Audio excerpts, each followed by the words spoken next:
berdoa dulu ya.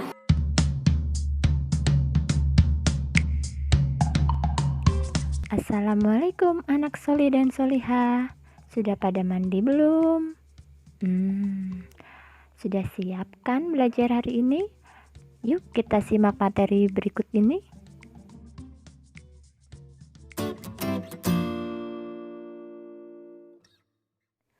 Nah, sebelum masuk ke materi inti, Bu Ririn mau tanya dulu nih. Siapa yang masih ingat materi tentang keragaman di Indonesia? Sudah pernah dipelajari kan di kelas 3? Nah, apa saja keragaman yang ada di Indonesia? Ada yang tahu? Ya, betul sekali. Jadi, di Indonesia itu memiliki keragaman sosial dan keragaman budaya. Contohnya apa saja? Contohnya keragaman suku, bangsa. Lalu ada keragaman bahasa, ada pula contohnya keragaman tarian. Nah, kalian tahu tidak bagaimana cara kita dalam menyikapi keragaman tersebut? Ya, salah satunya adalah dengan saling toleransi, lalu tolong menolong dan juga bekerja sama. Ngomong-ngomong tentang kerjasama nih, ada yang tahu tidak apa sih kerjasama itu? Jadi kerjasama itu merupakan kegiatan yang dilakukan oleh beberapa orang untuk mencapai suatu tujuan tertentu yang telah disepakati bersama. Melakukan kerjasama ini ada manfaatnya loh. Tahu nggak apa manfaat dari kerjasama? Betul sekali. Manfaat dari bekerja sama adalah yang pertama, itu dapat meringankan pekerjaan. Kalau pekerjaan kita sudah ringan, jelas-jelas pasti. Yang kedua adalah pekerjaan kita menjadi cepat selesai. Lalu yang ketiga, dengan adanya bekerja sama, itu dapat meningkatkan rasa persatuan dan kesatuan. Dan yang keempat adalah dapat memupuk rasa tolong menolong. Wah, Masya Allah, manfaatnya sungguh banyak ya. Dalam melakukan kerjasama itu pasti ada tujuannya, nak. Nah, apa sih tujuan dari kerjasama ini? Ada yang tahu? Jadi, tujuan dari kerjasama ini adalah untuk mencapai kesepakatan bersama dan juga saling menghargai satu sama lain. Keren ya?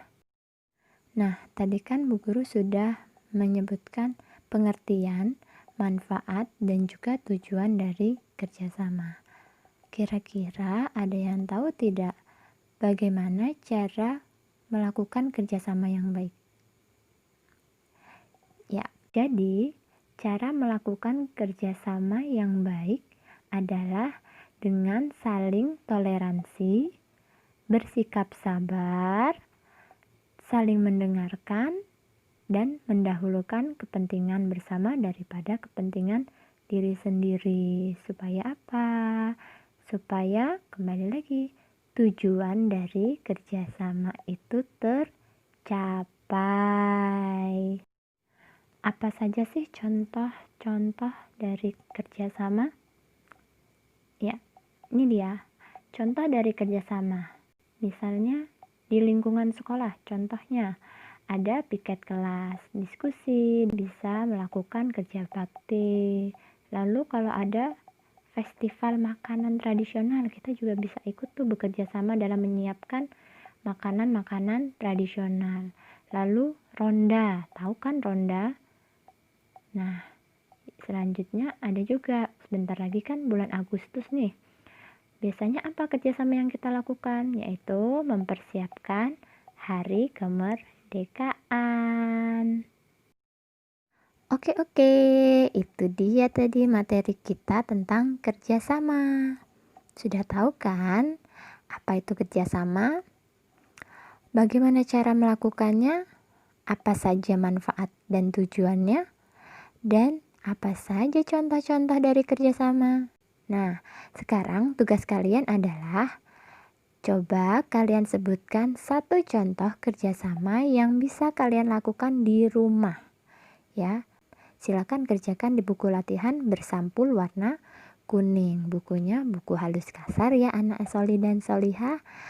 Silakan dikerjakan, boleh menggunakan pulpen. Bagaimana? Sudah paham kan tentang materi bekerja sama? Alhamdulillah. Nah, Bu Guru mau tanya nih. Siapa yang di sini suka membaca buku cerita? Bisa itu cerita nabi ataupun dongeng. Ada yang suka membaca? Iya. Jadi, dalam sebuah bacaan itu terdapat gagasan pokok dan juga gagasan pendukung. Nah, apa sih gagasan pokok itu?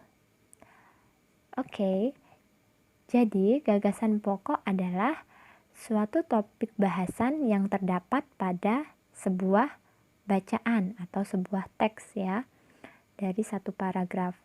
Nah, sedangkan gagasan pendukung itu adalah uraian atau informasi tambahan pada suatu teks atau bacaan yang terletak pada kalimat penjelas. Gitu, Nak.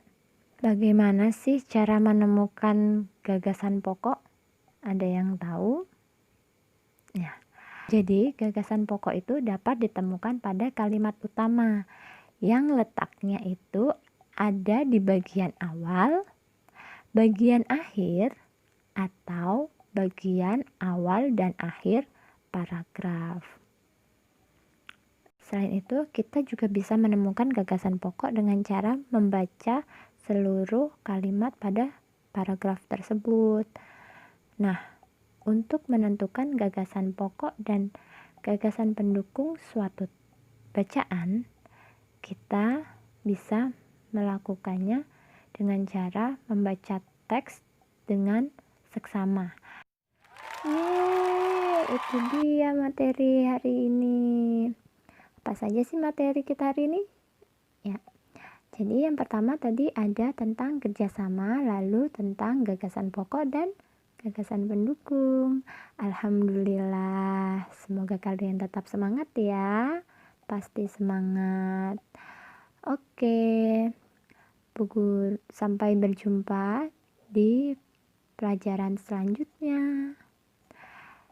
Jangan lupa untuk selalu murojaah, tilawah, dan juga sholat 5 waktu. Tetap di rumah, jika keluar rumah, jangan lupa memakai masker. Salam sehat. Wassalamualaikum warahmatullahi wabarakatuh.